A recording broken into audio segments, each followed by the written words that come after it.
रायगड रोहा येथे खासदार Sunil तटकरेंचा home ground असलेल्या रोहा नगरपालिका निवडणुकीत राष्ट्रवादी पक्षाने पुन्हा एकदा नगरपालिकेवर सत्ता कायम ठेवली आहे. राष्ट्रवादीला नगराध्यक्षांसह नगरसेवक 20 जागांपैकी तब्बल 18 जागांवर विजय मिळाला. नगराध्यक्षपदाच्या उमेदवार वनसी शेडगे यांना एकूण 8,586 मते घेत 4,795 मतांनी दणदणीत यश संपादन केले. तर 2 दशकानंतर भाजपाने एक खाता खोलत कमळ फुलविले. उमेदवार रोशन चाफेकर यांनी तब्बल 319 मतांनी भरघोस आघाडी घेतली. तर शिंदे गटाच्या एकमेव उमेदवार सुप्रिया जाधव या विजयी झाल्या आहेत. विजयानंतर राष्ट्रवादी पक्षाच्या कार्यकर्त्यांनी फटाक्यांची आतिषबाजी करत गुलाल उधळून जल्लोष साजरा केला. तर भाजपाचे विजयी उमेदवार रोशन चाफेकर व भाजपा कार्यकर्त्यांनी विजय जल्लोष साजरा केला. विकासाच्या मुद्द्यावर व स्थानिक नेतृत्वावर विश्वास ठेवून मतदारांनी हा कौल दिल्याची भावना नवनिर्वाचित नगराध्यक्ष वनश्री शेडगे यांनी व्यक्त केली. रोहा शहरात पुन्हा एकदा राष्ट्रवादी उभी राहिली आहे. शिवसेनेने प्रचंड विरोध या निवडणुकीत केला, पण राष्ट्रवादीने अखेर विजय मिळवल्याचे म्हटले जाते.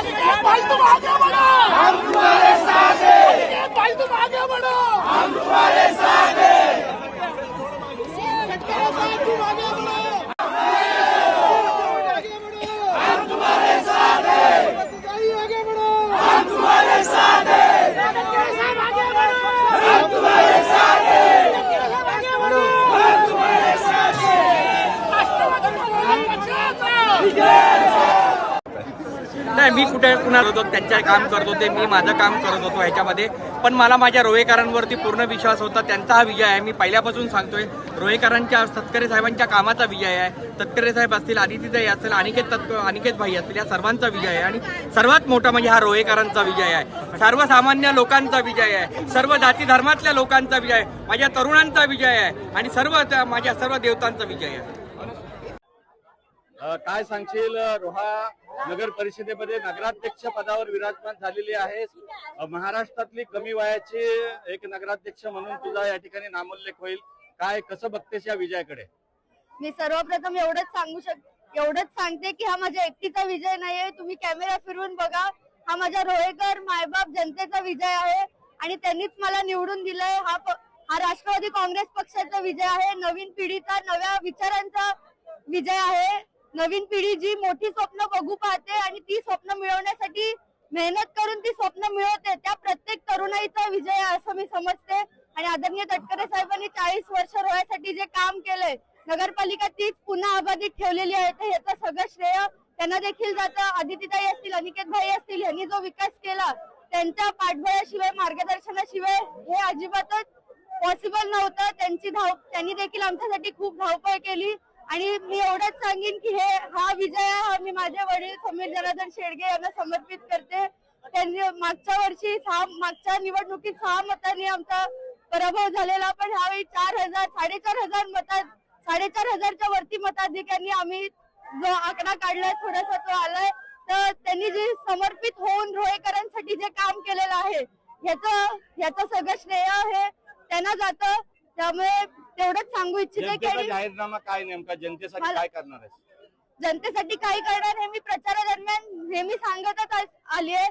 कुठलंही क्षेत्र नाही, आरोग्य असेल, शिक्षण असेल, खेळ असेल, क्रीडा असेल, ह्याच्यानंतर मूलभूत सुविधा आपण ज्या देत आलोय, हे प्रत्येक क्षेत्रात आपलं काम राहणार आहे. आणि मी प्रचारादरम्यान ज्या गोष्टी बोललीये त्या पूर्ण करायच्या. मी माझ्या नगरसेवकांच्या सहकार्याने आणि माझ्या मायबाप जनतेच्या सहकार्याने आणि पाठिंब्याने मी ते नक्की पूर्ण करीन. आणि ते पूर्ण करायचा मी सर्वतोपरी प्रयत्न नक्की करीन, एवढंच मी सांगू इच्छिते. आणि ज्यांनी मला मतदान केलं नाहीये त्यांचा देखील विश्वास मला कसा मिळवता येईल अशा प्रकारचं काम मी करण्याचा नक्की प्रयत्न करीन, एवढंच सांगू इच्छिते. विरोधकांना पण माझं एवढंच आव्हान आहे, परीक्षा आपली स्पर्धा झाली, निवडणूक झाली, आपण एक गाव म्हणून इथे राहतो, आपलं गाव पण आपल्याला जपायचं आहे. आणि आपल्या रोह्यात चांगलं वातावरण आहे, ते गाव पण कसं जपेल आणि हे वातावरण कसं राहील याच्याबाबत मी नक्की काम करीन. आणि त्या परीने माझे प्रयत्न नक्कीच राहतील. सर, काय सांगाल, जिल्ह्यामध्ये राष्ट्रवादीला घवघवीत यश अनेक ठिकाणी मिळालंय. बालेकिल्ला असलेल्या रोहामध्ये देखील विजय प्राप्त झालाय. कसं बघता ह्या यशाकडे? रायगडच्या जनतेने जो विश्वास माननीय खासदार तटकरे साहेबांच्या नेतृत्वावर त्या ठिकाणी टाकला, त्याबद्दल सर्वप्रथम मी रायगडच्या जनतेचा मनपूर्वक ऋण व्यक्त करतो. कामाची योग्य पद्धतीने पोचपावती त्या ठिकाणी रायगडच्या जनतेने दिली असं मला या ठिकाणी वाटतं. आणि विजयंती अजून त्याच ऊर्जेने त्या स्फूर्तीने रायगड जिल्ह्याच्या हिताकरता लोकांच्या सेवेकरता आम्ही सर्वजण काम करत राहू असंच मला सांगावंसं वाटतं. भाई, जिल्ह्यात कोणकोणत्या ठिकाणी आपल्याला यश मिळतंय, आघाडीवर आहात आपण? आत्ताच निकाल जे हाती आले त्यामध्ये रोह्यात तर नगराध्यक्ष आणि संपूर्ण आता शेवटचं एकच राऊंड बाकी आहे 9 आणि 10 नंबरचा, पण आत्तापर्यंत 100% निकाल रोह्यामध्ये लागला आहे. मुरुडमध्येच आत्ता मला समजलं त्याच्यामध्ये नगराध्यक्षपदाची त्या ठिकाणी सीट राष्ट्रवादी काँग्रेस पक्षाची मुरुडमध्ये लागली. पेणला सुद्धा राष्ट्रवादी काँग्रेस टाइम्स डिजिटलला लाईक करा, सबस्क्राईब करा, शेअर करा आणि बेल आयकॉन दाबायला विसरू नका. पाहत रहा टाइम्स डिजिटल.